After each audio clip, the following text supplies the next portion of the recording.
नमस्कार, आदाब. न्यू विदर्भ स्वदेशी न्यूजमध्ये आपले सर्वांचे स्वागत. नांदुरा शहर प्रतिनिधी सय्यद इम्रान यांची रिपोर्ट.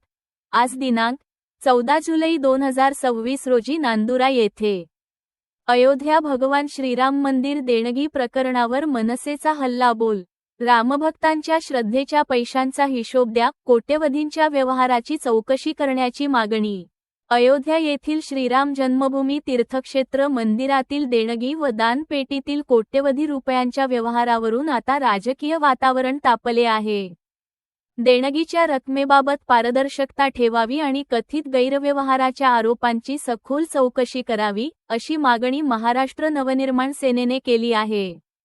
यासंदर्भात मनसेचे नांदुरा तालुका अध्यक्ष भागवत उगले व शहर अध्यक्ष सागर जगदाळे यांच्या नेतृत्वाखाली तहसील कार्यालयात निवेदन देण्यात आले.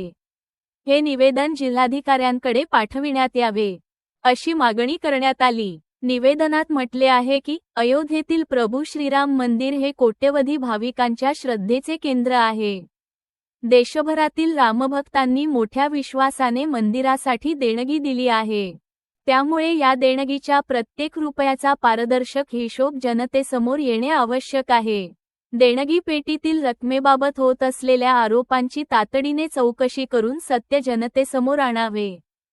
तसेच दोषी आढळणाऱ्यांवर कठोर कारवाई करण्यात यावी, अशी मागणी निवेदनातून करण्यात आली.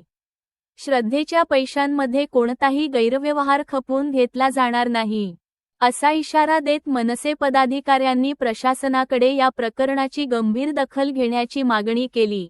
यावेळी मनसेचे तालुका अध्यक्ष भागवत उगले, शहर अध्यक्ष सागर जगदाळे यांच्यासह पदाधिकारी व कार्यकर्ते उपस्थित होते.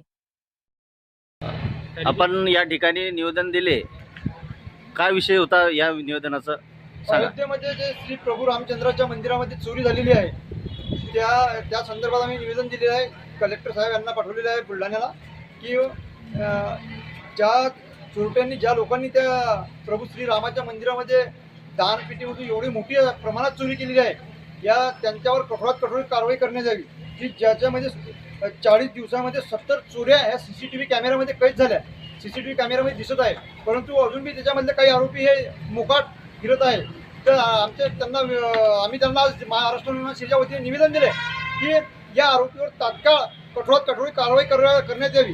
कारण की या चोऱ्यामुळे सर्व हिंदू मंदिरामध्ये लोकांचं पाहण्याचा दृष्टिकोन बदललेला आहे. जे दान देणार होते त्यांचा दृष्टिकोन बदललेला आहे. आज महाराष्ट्र निर्माण सेनेच्या वतीने आम्ही यांना निवेदन दिले की या आरोपीवर कठोरात कठोर कारवाई करण्यात यावी व ज्या चोऱ्या झालेल्या आहेत या चोऱ्यांचा ताबडतोब छळा लावून त्या आरोपीवर कारवाई करण्यात यावी. यासाठी आज आम्ही महाराष्ट्र निर्माण सेनेच्या वतीने यांना निवेदन देण्यात आलं.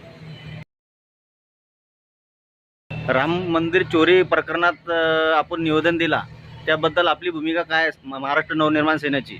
आमची भूमिका फक्त एवढीच आहे की तिथं कमीत कमी 400 अंगरक्षक आहे, म्हणजे तिथं सुरक्षा रक्षक 400 आहे आणि इतर अलग. जर कधी इथं इतक्या पोलीस बंदोबस्त तिथं आहे, मग तिथं चोरी झाली कशी? तब्बल 40 दिवसामध्ये 70 चोऱ्या होऊन राहिल्या.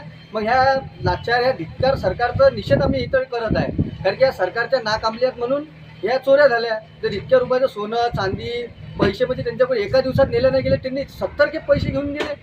त्यासाठी आम्ही या भारतीय जनता पार्टीचा इथं निषेध करत आहे. जे तिची समिती आहे त्या समितीवर कठोरात कठोर कारवाई झाली पाहिजे व केंद्र शासनाने याच्याकडे चांगल्या प्रकारे लक्ष दिलं पाहिजे.